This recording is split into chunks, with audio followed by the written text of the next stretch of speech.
Magandang araw po mga kababayan. Welcome po sa Pinilangan Lakbay. Ayan, nakita nyo po itong aking front yard. Ayos na po, nabakuran na po. Yung buong bakal po nabakuran na. Ayan, napinturahan na po yung mga bakal. Yung mga hollow block na bakod. Maayos po ang pagkakalagay, makinis. Yung mga halaman po sa likod, nilagay ko po dito yung mga hanging planters para hindi po mahirapan magdilig po yung mga kapatid ko dahil malapit sa patubig. Patubig po yun, hindi po yun kanal. Dahan-dahan po tayong pumasok at may gate na, hindi dire-diretso ang mga bruhang mga marites. Di ba? Sobrang excited lang po ako yan. Ay nako, yan po gusto ko green kasi match na match po sa mga halaman po sa paligid sa kagubatan. Ito po muna tayo sa harap po ng aking terrace. Mag-aayos pa po ako ng mga gamit dito. Hindi na po ako makapaglagay ng mga halaman. Ako po, pasok po tayo sa right side na nagpatambak po ako, nilinis ko po yung bataw, o di ba? At ito po yung aking mini guava. Ay, naku, sabi ko nga po sa kapatid ko magtanim po dito kasi napakaganda po ng lupa na tinambak, marami pong bulate. Ayan, di ba? Oh, ganyan po makikita po ninyo sa umaga. Pumupunta po ako dito sa ilalim ng puno ng chiko sa umaga kasi malilim. Gumawa rin po ng upuan po yung kapatid ko, yung mga kahoy po na yun, matitigas po yun kaya hindi po agad-agad mabubulok. So may mga upuan temporarily. Siyempre mag-aayos po ako dito sa pagbalik ko. Mas padadagdagan ko po yung tambak, mas pagagandahin. At yung pader, baka magpalitada po ako. Pero gusto ko po munang papinturahan po yung labas na aking bahay. Pero sobrang saya ko po dahil nakikita ko na po yung kagubatan. Ayan po yung aking saging. May bulaklak na naman. O, may puso na naman, di ba? Tapos ito po isang bungulan. O, ang lalaki na. Naku po, may tanim din po akong elephant ear, taro. Hindi ko tinatanggal syempre. Hindi na po kasi common niya. May mga malunggay, may sabang costa. Okay, mito sa gilid. Lalaki na rin po yun. May anakaw, may balag ng bataw, may duhat po yun sa ilalim. Mga mini ornamental na pineapple, nilipat ko na rin po para pag dumami mas magandang tignan.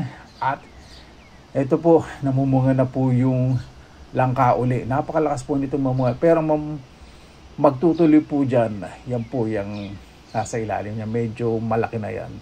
Wala pong brown spot. Sabihin, dire-diretso na po sa paglaki po yan. Balik po tayo sa ilalim ng balag ng bataw. Diba? Nagpadagdag po ako ng suporta sa balag kasi baka po bumagsak para may mga suporta po ng mga poste. Diba? Ito po tayo sa aking box planter na concrete. Tinanggal ko na po yung mga ibang gulay. Nilipat nga po dun sa harap. Nilagay po sa hanging planters. Gusto ko na po mga malilit na puno po dito para madali pong linisin kapag wala po ako. Para hindi mahirapan yung mga kapatid ko, mga pamangkin ko sa pag-asikaso po na aking bahay. At ma-enjoy po nila pag nandito po ako pag nandito po sila sa bahay ko po, di ba? Yan, may lemon, may ginger, yung grapes po nasa arc, may kamyas, may lubi-lubi o nyug-nyogan, yung mga succulents ko nandoon. Ito po yung other side, yung manggang kalabaw, may kalamansi, mulberry. Marami po ko talagang tanim dito. Yan, mga pinya, hinilera ko po niya sa gilid. Di ba? May dragon fruit, lalagyan ko po yung suporta para mas maganda. May mga bonsai po, nalipat ko na po sa mga maayos na paso. May ampalaya, may fig, may sampalok na bonsai. Di ba yung mga experiment ko mga paso, ang ganda pong tignan, di ba? Ganyan, country style, rustic. May mga cactus, may grapes, may dragon fruit. Ayan po pa balik sa terrace. At dito na po sa left side, yung upuan. Ay, nako. Mas magiging malinis po yan. Isang araw mag-ayos po bago umalis. At dito po sa aking likod, makikita po niyo yung mga mangga na ayos po yung tinabas po nating mga sanga, nag-usbong na, mas gumanda po yung puno ng mangga. At dito po sa other side, mas tanaw na tanaw ko po yung kagubatan, mas lalo ko pong nai-enjoy na maayos. Wala akong pinangangambahan na dumikit sa pader, nahawakan ko. At sa harap, ito yung ginawa kong hanging planters na sobrang saya ko po kahit simple. Hindi naman po talaga kailangan sobrang ganda yung pinagagawa ninyo. Importante, masaya po kayo sa na-accomplish po ninyo. Yan po. Yung mga paso po yan, ang mga bonsai, ginawa ko po yung mga concrete. Parang maganda. Yung bonsai ko pong kalis, gusto ko po yung napakaganda sa right side. Yung puno ng mangga kalabaw po yan. Mamumunga po yan ng marami kasi natambaka na rin po yan. Etong ampalaya, naku, balis dumami. Ito, solar po yan na ilaw.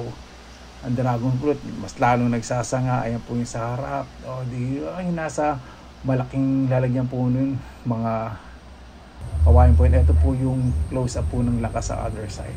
At sa likod, gusto ko po kanan po ng mga details kasi sa ngayon po sobrang saya kasi pag kumukuha po ka ng mga videos sa bawat details, mas gumaganda po kasi habang malinis po, hindi na po kailangan maganda po ang inyong paligid. Pag malinis po kasi pag gumawa po kayo ng mga videos, mas nakaka-relax, diba? I-share po natin sa papa po natin na makapagbigay po ng idea kung ano po gusto lang doon sa bakuran po nila, mapamaliit o mapamalaki, lalo na po syempre mas mapalad po yung mga naninirahan po sa probinsya. Yan po yung bungulan po na saging ko. Yung puso, yun, nagbuka na rin po. Mas mataba po kasi mas natabunan po ng magandang lupa yung katawan. Ang ganda nga po ng dahon itong bungulan, nagtataba parang palapa po ng nyug.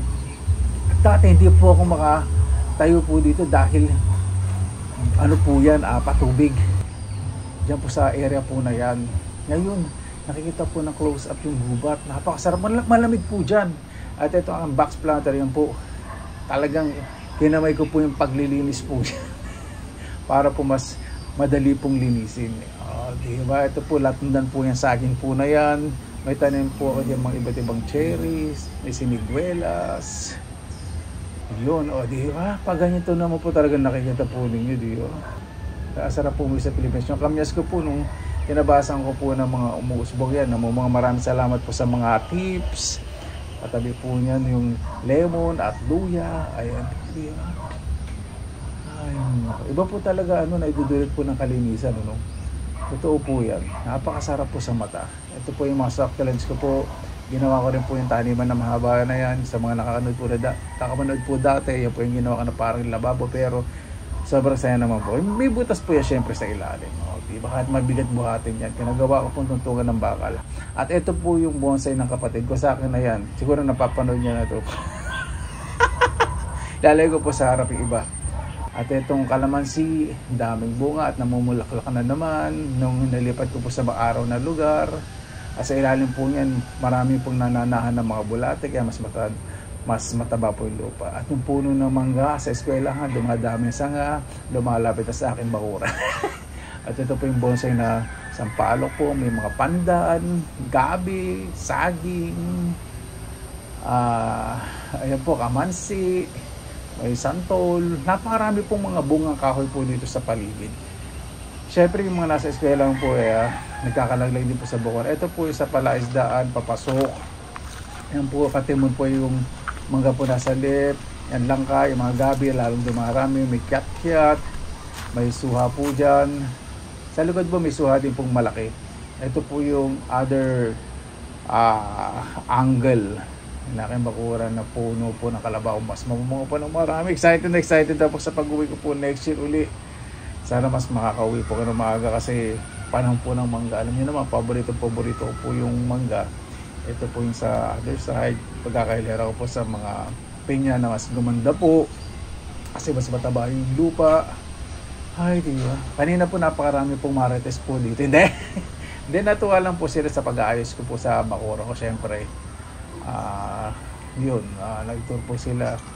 Mga kamag-anak po nung asawa po ng kapatid ko. Nakakatawa din po kasi parang na-inspired po sila. Diba? Ako kasi pag nasa bakuran po ako talagang kinukuhanan ko po yung bawat anggulo. Parang masarap sa mata kung ano ayusin, ano hindi dapat ayusin. Kasi siyempre, pag meron ka pong mga gantong may gantong bakuran, hindi mo naman kailangan i-please o kailangan humangan yung tao sa inyo. Kailangan yung sarili po ninyo maging masaya. Kontento po kayo sa mga pinagagawa po ninyo, lalo na po pinagdusahan po ninyo. Yun po yung importante. Diba? Ito po, simple po yung mga taniman po ninyo. At napakatibay po. May alembong, may strawberry po dyan. Merong bulaklak galing sa Pangasinan, bigyan ng kapitbahay ko. May talong, ayun. Ginabi na po tayo mga kababayan. Paano po? Ayan po yung angulo. Dito na po si Garfield. Gugutom na po. Maraming salamat na po sa inyong oras na ilaan sa Pinilakang Lakbay. Para pa rin po ang nananaginip sa nangyari po ngayon. Sobrang nagpapasalamat po sa Panginoon. Salamat po sa inyo, syempre sa mga mahal ko sa buhay. Basta lagi po tayong positive vibes, good vibes. God bless. Ingat po lagi. Magandang araw. Laban lang.